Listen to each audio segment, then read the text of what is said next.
Parents को एक अच्छा रोल मॉडल खुद बनना पड़ेगा। irrelevant होते जा रहे हैं, uninvited guest होते जा रहे हैं. How to deal with such situation? Mobile और गैजेट वगैरह बच्चे जो यूज कर रहे हैं उनमें जो डिलेड ग्रेटिफिकेशन वो कम होता जा रहा है। Gaslighting, benching, breadcrumbing. Indian academy of paediatrics ने क्लियर कट गाइडलाइन दिए हैं 2022 में। तो यंग जनरेशन पे इन चीज़ों का इम्पैक्ट क्या हो रहा है डॉक्टर? कमिटमेंट फोबिक होते जा रहे हैं, feeling of isolation, loneliness, depression, anxiety. They should have a social family. कि whatever choices they make, they have to bear the consequences.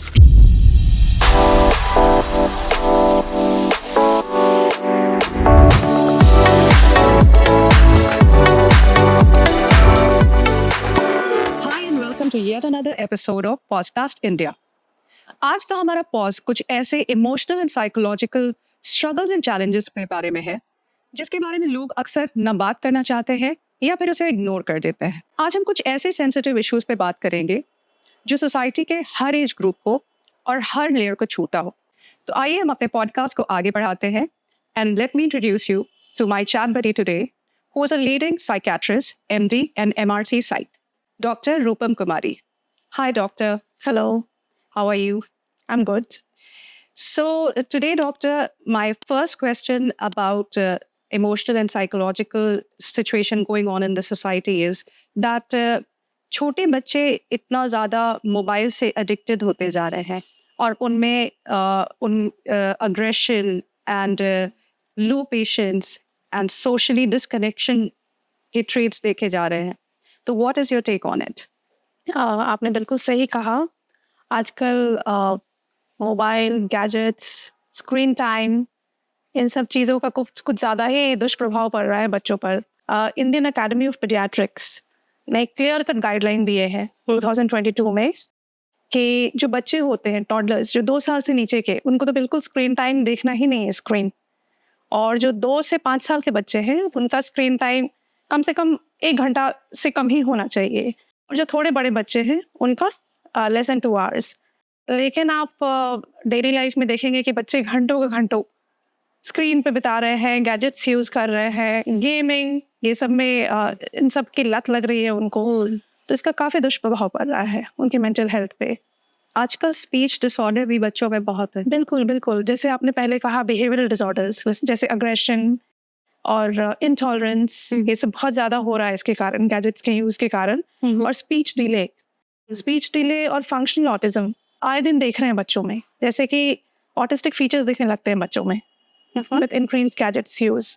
लेकिन जैसे जैसे फिर वो चीज़ रिकग्नाइज किया जाता है, गैजेट्स जो स्क्रीन टाइम घटाया जाता है, तो फिर बच्चों का वो स्पीच और ऑटिस्टिक फीचर्स हैं वो रिड्यूस होने लगते हैं, वो बेटर होने लगते हैं। तो ये मतलब बिल्कुल प्रूवन है कि ये बिल्कुल दिख रहा है, बिल्कुल रियल लाइफ सिनेरियो मैं बता रही हूँ। मैंने भी काफ़ी बच्चों को देखा है क्लिनिक में भी। हाँ, और उनका अग्रेशन और जो है या बिहेवियरल चेंजेस, उनका डेवलपमेंट, सब चीज़ काफ़ी चेंज होता जा रहा है। तो मतलब इसमें क्या पेरेंट्स क्या कर सकते हैं कि वो इतने वायलेंट हो जाते हैं तो मोबाइल ले लिया जाए या उनको मोबाइल में उनका स्क्रीन टाइम कम कर दिया जाए?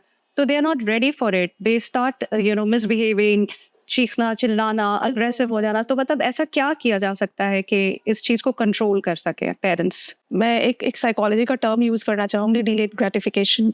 जैसे देखा गया है रिसर्च में कि जिन बच्चों में ये डिलेड ग्रेटिफिकेशन की क्वालिटी होती है, मतलब डिलेड ग्रेटिफिकेशन या एक तरह का प्रिंसिपल होता है, प्रीमैक प्रिंसिपल, कि पहले जो चीज़ आपको अच्छी नहीं लगे वो आप करो। अपने जो ग्रेटिफिकेशन, अपने प्लेजर को थोड़ा डिले करना सीखो। फॉर एग्जाम्पल, एक बच्चा जैसे इसको होमवर्क बनाना है, उसे हम कहते हैं कि बेटा वो कार्टून देख रहा है फिलहाल, तो बेटा कार्टून देखने की जगह अभी होमवर्क बनाओ। तो बच्चा गुस्से में आएगा, जाहिर सी बात है। लेकिन जो बच्चा वो कार्टून नहीं देख करके होमवर्क बनाने की तरफ इंक्लाइंड होता है, इन द लॉन्ग टर्म वो देखा गया है कि वो सक्सेसफुल होता है। तो डिलेड ग्रेटिफिकेशन, ये जैसे मोबाइल और गैजेट वगैरह बच्चे जो यूज़ कर रहे हैं उनमें जो डिलेड ग्रेटिफिकेशन वो कम होता जा रहा है। They are not able to delay their gratification.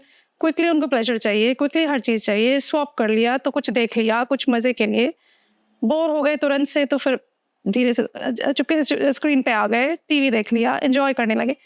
तो वो चीज़ है कि उनको बोरियत महसूस होने दें पेरेंट्स। तो ऐसे पेरेंट्स का क्या इंटरवेंशन होना चाहिए? राइट, पेरेंट्स को एक अच्छा रोल मॉडल खुद बनना पड़ेगा।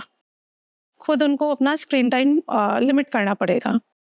खुद एक जैसे गैजेट फ्री जोन घर में ही वो डिसाइड करना हो कि इस एरिया में जैसे खाने के टाइम, डिनर के टाइम में मोबाइल टीवी नहीं यूज़ करना है। हम लोग बात करेंगे परिवार के उसके बारे में, इश्यूज़ के बारे में।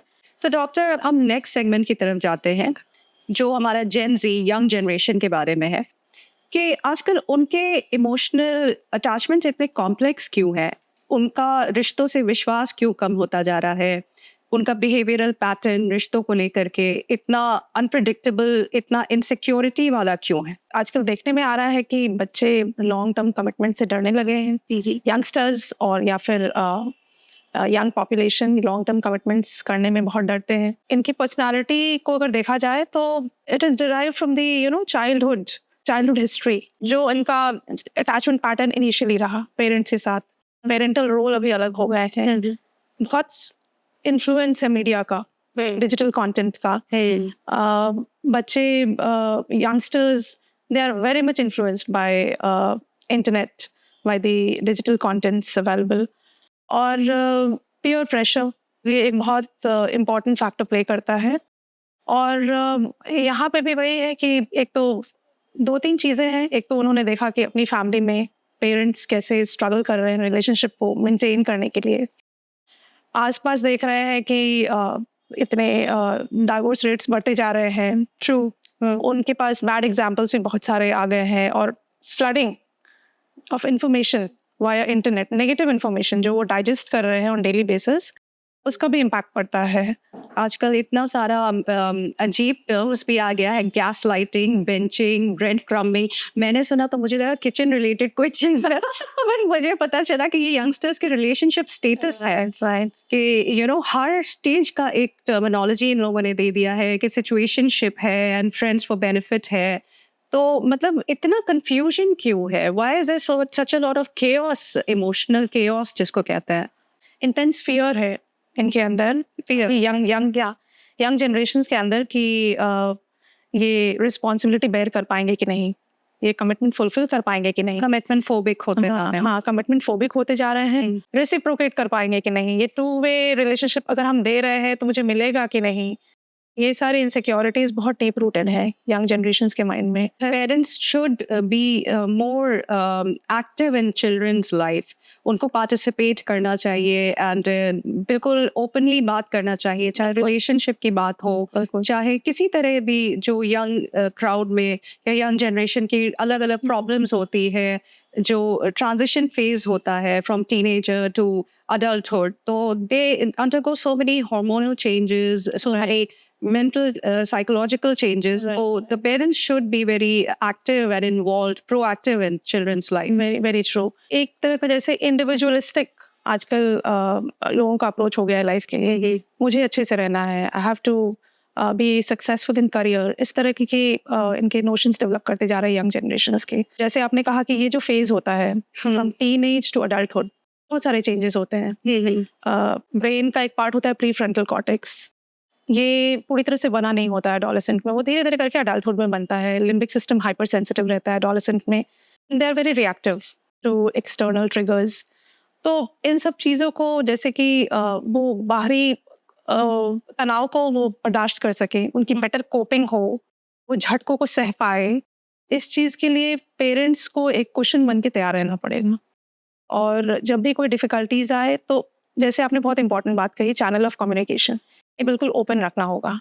कुछ भी उन्हें डिस्कस करना है, जैसे सेक्स एजुकेशन, सेक्स के बारे में बच्चों से माँ बाप अभी भी इंडियन सिनेरियो में बहुत ओपनली डिस्कस नहीं कर पाते हैं। True. सेंस ऑफ रिस्पॉन्सिबिलिटी डालनी पड़ेगी from the very early age कि और एंड दे शुड रियलाइज कि whatever choices they make, they have to bear the consequences in the long run. True. वो उतना प्रोटेक्टिव वाला सिचुएशन नहीं रखना चाहिए। और उनको ये हमेशा बताना है कि जो भी आप कर रहे हो उसका आपको उसका कॉन्सिक्वेंसेस आपको फेयर करना ही पड़ेगा in the long run. So make wise choices, वो चीज़ है। लेकिन वही एडोलेसेंट एज ग्रुप में वो जजमेंट, वो कॉन्सिक्वेंसेस को, प्रो एंड कॉन्स को वे करना, ये सब प्रॉपरली डेवलप नहीं होता है।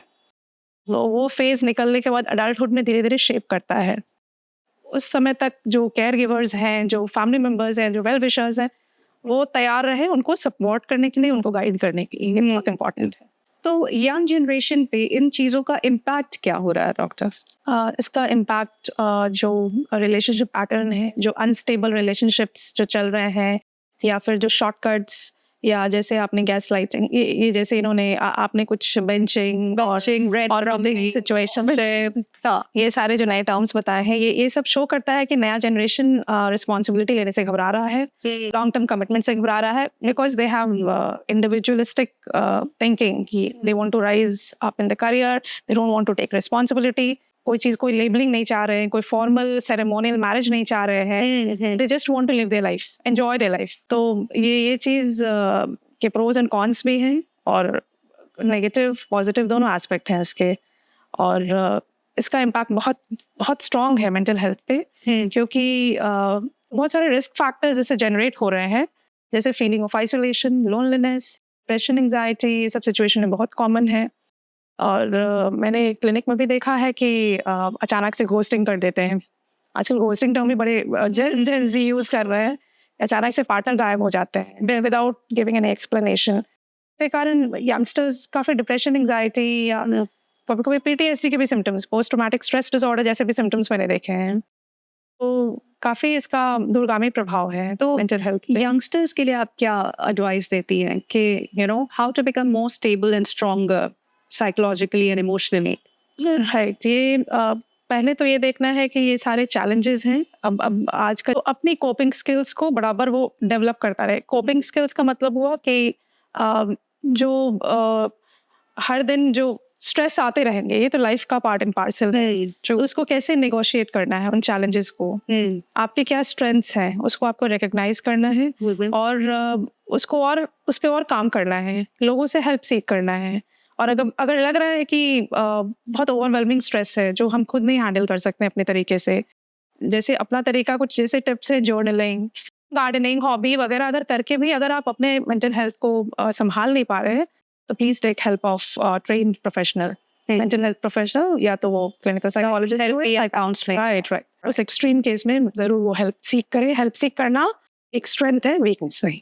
एक बहुत अहम सवाल ये है कि पेरेंट्स बच्चों को एक कॉम्पिटिटिव एटीट्यूड में डाल तो देते हैं, और उनको रेस में दौड़ने के लिए रेडी तो कर देते हैं, लेकिन ये अच्छी बात है कि अगर कंपटीशन हेल्दी हो, लेकिन जब वो सेल्फ डैमेजिंग बन जाए तो वो एक नेगेटिव इम्पैक्ट पेरेंट्स और बच्चे दोनों पर क्रिएट करता है। तो कैसे इसको बैलेंस करना चाहिए कि कहाँ पर एक बाउंड्री खींचनी चाहिए कि ये यहाँ तक हेल्दी है, इसके बाद से इट्स बिकमिंग सेल्फ डैमेजिंग और damaging to the psychology and emotions of the child. Parenting एक बहुत इम्पॉर्टेंट टास्क है, खास करके एडोलेसेंट एज ग्रुप में। और बच्चे जो एडोलेसेंट बनते हैं वो काफ़ी सेंसिटिव होते हैं। हर चीज़ उनका हार्मोनल चेंजेस, ब्रेन में चेंजेस, इमोशनल चेंजेस, उनकी सेंसिटिविटी, हाइपर सेंसिटिविटी कभी कभी होती है। ये सब चीज़ को हैंडल करते हुए पेरेंट्स जब अपनी एस्पिरेशंस बच्चे में लाते हैं, कहीं ना कहीं वो उनकी अनफुलफिल्ड विश होती है जो वो बच्चों में देखना चाहते हैं। अधिकांशतः ऐसा देखा गया है। तो सबसे बड़ी बात है कि पेरेंट्स को ये समझना चाहिए कि ये बच्चे की जर्नी है, ये उनकी जर्नी नहीं है। एब्सोल्युटली, वही ट्रू। बच्चे को उस चीज़ का सामना करना है। बच्चों के लिए वो हमेशा खड़े नहीं रहेंगे, या जो हर्डल्स बच्चे फेस करेंगे वो बच्चे को फेस करना है अल्टीमेटली। उसके लिए उनको कैसे तैयार किया जाए। रेस जीतना इम्पोर्टेंट नहीं है, रेस में आप कैसे शामिल हो रहे हैं, किस तरीके से आप रेस रन कर रहे हैं, दैट इज़ मोर इम्पॉर्टेंट। हमेशा एफर्ट को प्रायोरिटाइज करें। पेरेंट्स को मैं हमेशा ये कहती हूँ, एंड रिजल्ट, कि फर्स्ट आओगे सेकंड आओगे ये इम्पोर्टेंट नहीं है। आपने मेहनत की, अपना बेस्ट एफर्ट डाला, लर्न किया उस प्रोसेस से, ये इम्पोर्टेंट है। तो बच्चे को फिर हार जीत का डर भी नहीं रहेगा और कभी वो एक्सट्रीम स्टेप भी नहीं लेंगे। तो मुझे लगता है कि ये पेरेंट्स के माइंडसेट में बदलाव लाना बहुत ज़रूरी है, जो कि वो कंपैरिजन करते हैं दूसरों से कि पड़ोसी का बच्चा तो इतना नंबर ले आया, या वो तो गोल्ड मेडल ले आया, उसके पास इतने ट्रॉफीज़ हैं। हम लोग बचपन में बहुत पिटे इस चीज़ तो वैसा माइंडसेट ना रख के, नहीं, बच्चा लर्न कर रहा है, इस प्रोसेस से ग्रो कर रहा है, उसकी पर्सनालिटी में बदलाव आ रहा है, उसके रेजिलियंस में, जो मुसीबतों का सामना करने की जो कैपेसिटी होती है उसमें बढ़ोतरी हो रही है। तो ये जो अल्टीमेट अचीवमेंट है उससे बड़ी बात है। तो this is a learning process. Outcome क्या है ये इम्पोर्टेंट नहीं है। उनका जो एनवायरनमेंट है, उनका जनरेशन बहुत डिफरेंट है। तो बहुत सब कुछ चेंज हो रहा है, हर दिन चेंज हो रहा है। तो जो उनके एक्सपेक्टेशंस हैं वो अपने बच्चों पे नहीं ला दें और कंपैरिजन बिल्कुल नहीं करें, और प्रोसेस को बच्चों को कहें एंजॉय करने के लिए। और इन केस अगर वो आउटकम नहीं आता है जो उनकी मंशा है वो नहीं पूरी हो पाती है, तो there are many alternatives. This is not the end of the road. एक रास्ते के बहुत सारे डेस्टिनेशंस हो सकते हैं। जैसे आजकल देखा गया है, जैसे कोटा में सुसाइड रेट्स बहुत बढ़ गए हैं बच्चों में, बहुत और ये होता जा रहा है। बिल्कुल कॉम्पिटिटिव एग्जाम्स के टाइम में खास करके फेलियर के बाद बच्चे मायूस हो जाते हैं। माँ बाप को बहुत सेंसिटिव रहना पड़ेगा उस टाइम में।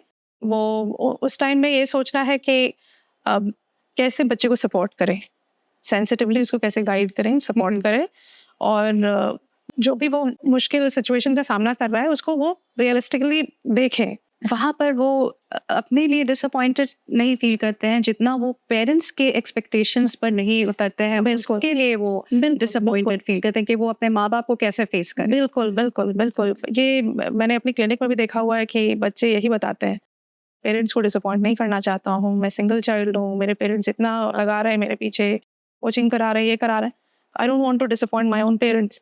ये भी एक बहुत बड़ा बर्डन है बच्चों के सर पे। पेरेंट्स को कम से कम उस बर्डन को तो हल्का करके रखना चाहिए। उन्हें कहना चाहिए कि तुम अपना रास्ता एंजॉय करो, अपना पूरा एफर्ट लगाओ, नहीं होना वो बात की बात है। You just put in your efforts and journey itself is the reward, not the destination, not the outcome. Absolutely. तो अब हम बात करेंगे फिजिकली डिसेबल्ड या डिफरेंटली एबल्ड लोगों की, कि उनको कैसे अपने अंदर में मोटिवेशन पैदा करना चाहिए, क्योंकि दुनिया तो उनको उनके लिमिटेशन की नज़र से देखती है। But how can they find a purpose in life? How can they remain positive? Disabled की जगह आपने डिफरेंटली एबल्ड वर्ड यूज किया है, that is very empowering. The choice of words, बिल्कुल जो डिसेबल्ड है वो डिफरेंटली एबल्ड है and they are specially abled. Especially, yes. Now they have some special extra abilities in spite of their difficulties. तो लोग तो अपना नजरिया वो बहुत फोपते ही रहेंगे दूसरों पे, लेकिन जो ऐसे लोग हैं जो स्पेशली एबल्ड हैं जी, उनको हमेशा साइकोलॉजी का एक टर्म होता है रेजिलियंस। तो रेजिलियंस का मतलब होता है कि कोई इंसान अगर कोई बहुत एडवर्सिटी लाइफ में फेस किया, स्ट्रगल फेस किया, फिर वो कैसे बाउंस बैक करता है।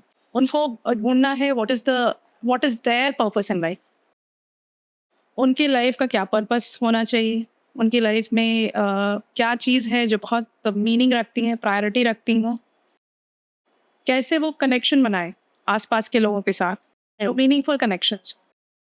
वैसे आसपास के लोग हों जो कि उनको मोटिवेट करें और उनके लिए एक पॉजिटिव एनवायरनमेंट क्रिएट करें। जैसे कि एक नया टर्म मैंने सुना है कि आपकी एक बायोलॉजिकल फैमिली होती है और एक सोशल फैमिली होती है, तो it would be better that they should have a social family जहाँ लोग उनको सपोर्ट करें, जो उनकी तरफ से एम्पैथेटिक रहें और जो उनको एक पॉजिटिव पुश दे सके लाइफ में। बिल्कुल, बिकॉज इट्स नॉट नेसेसरी कि आप सिर्फ अपने फैमिली ही के अंदर ही कन्फाइंड रहें और उन्हीं पे डिपेंडेंट रहें, या for any reason anybody can be dependent and you don't need to be specially able to be dependent, but you can go beyond the boundaries of your family and I think एक social family भी बनाना चाहिए। बहुत सारे ऐसे मैंने लोगों को देखा हुआ है जो कि अपने लिमिटेशन को स्ट्रेंथ में कन्वर्ट कर चुके हैं। बहुत सारे लोग ऐसे हैं जो कि आपने देखा होगा कितने सारे एथलीट्स हैं जो पैरालंपिक्स हैं, ऑफ कोर्स उन्होंने कितने मेडल्स, वो गोल्ड मेडल्स या गोल्ड मेडल्स लाए। और भी बहुत सारे ऐसे एग्जांपल हैं जो कि उन्होंने, जैसे हेलन केलर बहुत बड़ी एग्जांपल है वो। सोसाइटी का क्या अप्रोच होना चाहिए ऐसे लोगों के लिए? सोसाइटी को टॉलरेंट होनी चाहिए। सोसाइटी उनके लिमिटेशन के नज़रिए से ना देखें, as a whole human being के नज़रिए से देखें। Very true. और जहाँ तक हो सके उनके लिए एक पॉजिटिव एनवायरनमेंट तैयार करें। जैसे हमारे पास मेंटल इलनेस वाले पेशेंट आते हैं, जैसे जिनको स्किज़ोफ्रेनिया हो, लोग ये सोचते हैं कि मुझे ये चीज़ नहीं हो सकती, I am immune to this disorder और प्रॉब्लम। ऐसा नहीं, ये हो सकता है कि किसी को भी हो जाए। ट्रू। मैं खुद साइकाट्रिस्ट हूँ, मैं ट्रीट करती हूँ पेशेंट को। लाइफ बहुत लंबी है, स्ट्रेस बर्डन, बहुत सारी चीज़ें हो सकती हैं। किसी को भी मेंटल इलनेस हो सकता है, किसी को भी फिजिकल डिसेबिलिटीज़ हो सकती है। तो इंसान को बहुत एम्पैथी, सपोर्टिव, बिल्कुल पॉजिटिव एनवायरनमेंट प्रोवाइड करने की कोशिश करनी चाहिए और जहाँ तक हो सके उस इंसान को लिमिटेशन के नज़रिए से नहीं, लेकिन पोटेंशियल नज़रिए से देखना चाहिए कि what they can achieve in future if they are provided with right kind of environment, nurturing environment. तो doctor, I also want to know कि बहुत से ऐसे पेशेंट्स हैं जो जैसे जिनको कैंसर हो जाता है या कुछ इस तरह की बीमारियां हो जाती है, तो all they get is the report and the line of treatment and everything, but very seldom उनको या उनके फैमिली मेम्बर्स को ये समझाया जाता है कि how to psychologically deal with such situation. जबकि कोई एक घर में कैंसर शब्द से ही सबको भय लगता है, डर लगता है। मरीज की तो छोड़े, परिवार वालों की भी सिटी-पिटी गुम हो जाती है। जिन पे ये गाज गिरी है, वो बर्दाश्त करना, कहना आसान है लेकिन इसको टॉलरेट करना बहुत मुश्किल है। तो ये एक फिर इसके कारण एडजस्टमेंट डिसऑर्डर्स होने लगते हैं पेशेंट में। फैमिली मेम्बर्स भी उस चीज़ को कोप नहीं कर पाते हैं। तो खुल के इसके बारे में डिस्कस करें। फैमिली मेम्बर्स भी डॉक्टर से डिस्कस करें। पेशेंट की भी सुने बात कि वो अपने बारे में क्या एक्सपेक्टेशन रखता है, अपने फ्यूचर, अपने लाइफ के बारे में, अपने ट्रीटमेंट प्रोटोकॉल्स के बारे में, साइड इफ़ेक्ट्स के बारे में पूरी जानकारी दी जाए और वो कैसी लाइफ जीना चाहता है, उसको आज़ादी मिले वो चूज़ करने की कि किस तरह का ट्रीटमेंट चाह रहा है, इस तरह का केयर चाह रहा है। वो भी खैर डिफरेंट स्टेजेस ऑफ कैंसर में अलग-अलग तरीके का ट्रीटमेंट होता है, लेकिन उसकी क्या इच्छा है, उसकी क्या चॉइसेस हैं पेशेंट की। और कैसे फैमिली मेम्बर्स वो कॉम्प्लेक्स इमोशंस को, कॉम्प्लेक्स एनवायरनमेंट को डील करेंगे, उसके लिए हमेशा जो ट्रीटिंग डॉक्टर है, काउंसलर्स वगैरह तैयार हैं इसको हैंडल करने के लिए। उसको बहुत एम्पैथेटिकली उनको वेंटिलेटरी सेशंस ले, उनके जो डिस्ट्रेस है उनको अले करने के लिए उनसे बात करें, उनसे डिस्कस करें। Channel of communication her side से ओपन रहे, पेशेंट भी खुल के बात करे, फैमिली मेम्बर्स भी खुल के बात करें और सब एज अ टीम दूसरे की सहायता करें इस डिफिकल्ट सिचुएशन को over. Hey, that's a very good suggestion to behave like a team. क्योंकि डेफिनेटली ऐसे न्यूज़ से या ऐसे सिचुएशन में पूरा इकोसिस्टम जो होता है फैमिली का वो बिल्कुल हिल जाता है, mentally, emotionally and financially, of course financially.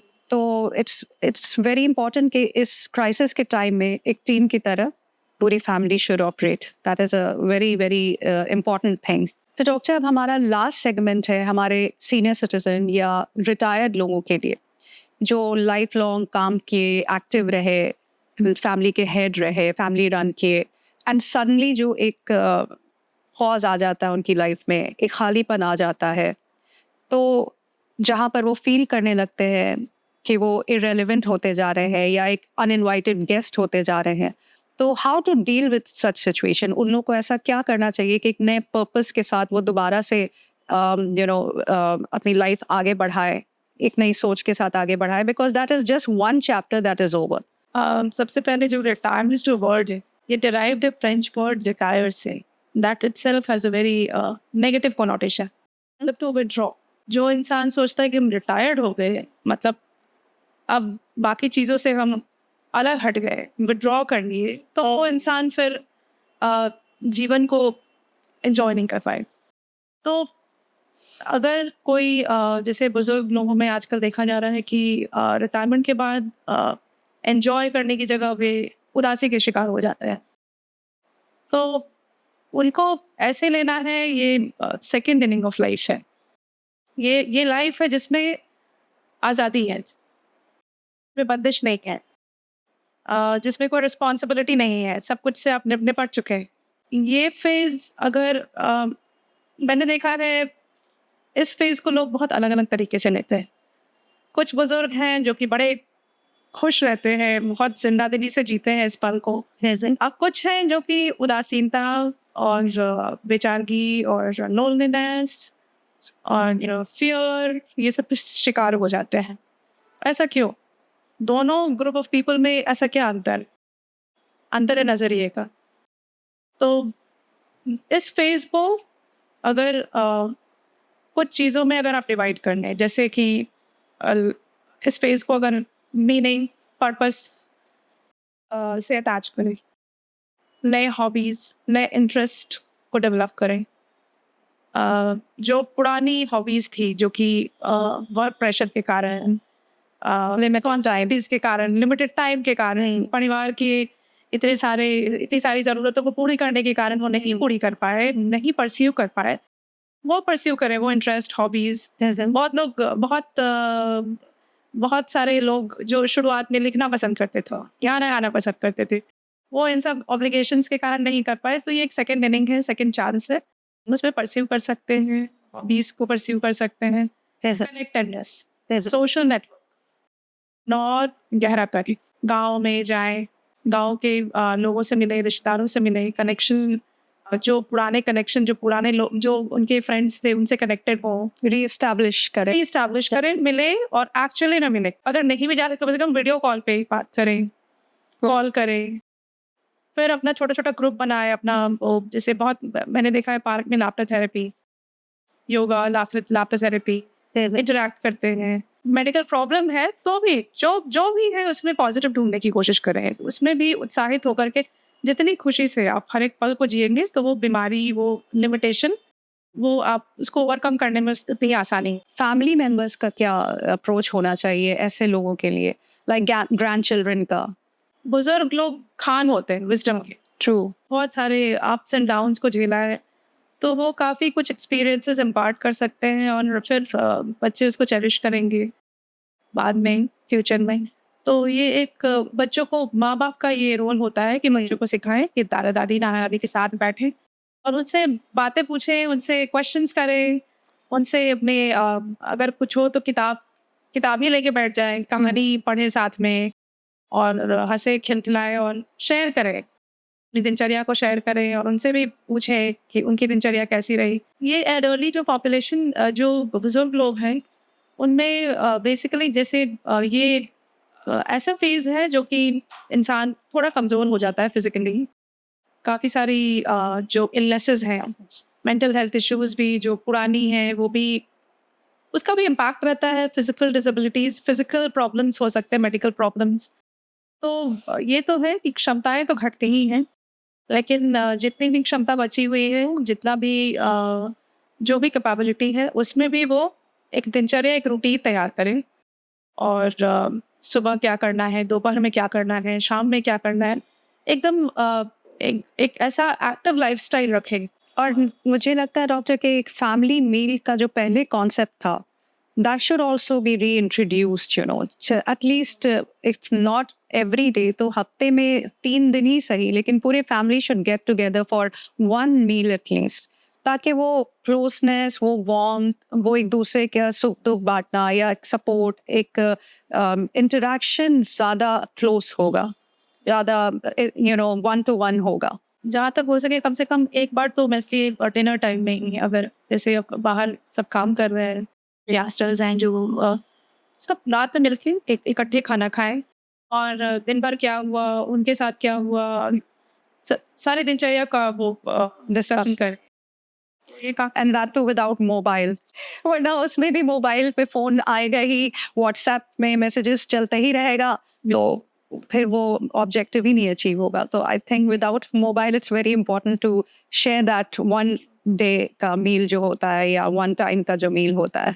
Thank you so much, Dr. Rupam, for giving your valuable suggestion and remedies for the podcast. And this is a small little token from the team of Podcast India for you. Thank you so much. Thank you. Thank you. The thought for today's pause is कि अपने दिल, दिमाग और रिश्तों का ख्याल रखिए. So see you in the next episode of Podcast, because every pause has a purpose. Thank you.